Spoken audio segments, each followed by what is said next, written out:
Dans les yeux des requins, une conférence qui a attiré énormément de personnes à la Maison des Océans de Paris. Enfant, Pierre Frolla était terrorisé par les requins comme toute cette génération à cause d'un film, Les Dents de la Mer. En grandissant, l'apnéiste amoureux de la mer ne pouvait pas chérir le monde marin et en redouter l'une de ses plus fascinantes créatures. Il est alors parti à la rencontre des requins pour apprivoiser ses peurs. En 2009, au large du Mexique, un face-à-face avec le Grand Blanc le libère à tout jamais de ses hantises et de là est née une grande histoire d'amour. Depuis, Pierre Frolla a grandi et ses peurs ont changé de camp. Si l'enfant qui l'habitait n'est plus terrifié par les requins, l'adulte d'aujourd'hui est quant à lui terrorisé de les voir un jour disparaître. Et c'est toujours avec beaucoup d'humour qu'il explique le pourquoi de quelques rares accidents. Si à un moment ils mordent, c'est parce que soit on les dérange sur leur territoire, parce qu'on est chez eux. Imaginez que vous rentriez chez vous après une journée de travail épuisante et il y a 10 personnes qui squattent votre frigo, votre divan et qui regardent la télé avec la musique à fond. Il y a peut-être des chances que vous soyez énervé. Ben, c'est la même chose, les requins, ils sont tranquilles chez eux. Et puis, on vient tous, on fait du surf, on saute, on plonge, on les dérange. Alors si ce sont des requins de passage, ben, ils n'ont qu'à fuir. Mais par contre, si ce sont des requins qui sont à un endroit bien précis parce qu'ils se nourrissent, parce qu'ils se reproduisent, parce qu'ils se cachent, parce qu'ils se reposent. Il y a des requins qui ont besoin d'être dans des endroits bien précis pour dormir, parce qu'ils ne nagent pas, ils se posent dans des endroits où il y a du courant.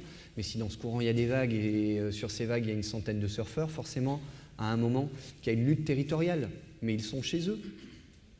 Qu'est-ce que vous feriez, vous, à ces 10 personnes qui sont chez vous en train de squatter votre frigo? Moi, je sais ce que je ferais. Pleinement investi dans la cause des océans, Robert Calcagno anime régulièrement des rencontres internationales sur la sauvegarde des requins.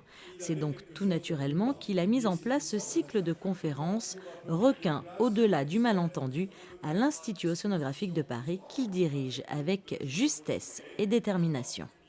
Vous venez juste de me chercher, j'étais dans une réunion avec des ONG européennes. Nous avions de nombreux parlementaires du Parlement de Strasbourg pour travailler sur l'évolution de la PCP, la politique commune des pêches, et faire ce mélange, faire en sorte que Monaco apporte sa contribution dans ces évolutions de règlements européens, c'est tout à fait important.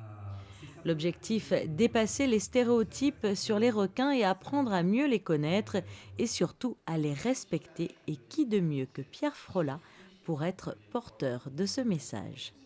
Pierre Frolla, aujourd'hui, c'est formidable, c'est un superbe garçon, donc on va avoir plein de filles déjà dans la salle, ça va être très bien, mais c'est quelqu'un qui parle avec son cœur, donc quelque chose d'enthousiasmant. Mais on a des conférences également qui sont toujours faites par des scientifiques, mais à ce moment-là, on travaille avec eux pour vraiment préparer une production avec des vidéos, avec de superbes images, avec l'utilisation d'un langage simple. Et progressivement, le bouche à oreille fonctionne. Et alors que nous avions 40, 50 personnes il y a 4 ans, la dernière fois, on a dû fermer les portes pour refuser des personnes à peu près 10 minutes avant l'ouverture de la conférence. Les requins tiennent une place à part dans notre imaginaire en incarnant l'hostilité du monde marin. Maîtres des océans, ils sont pourtant loin de représenter une menace pour l'homme et le risque vient d'ailleurs. Leur pêche intensive met en danger leur survie.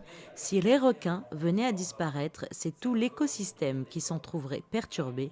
Alors respectons-les et protégeons-les.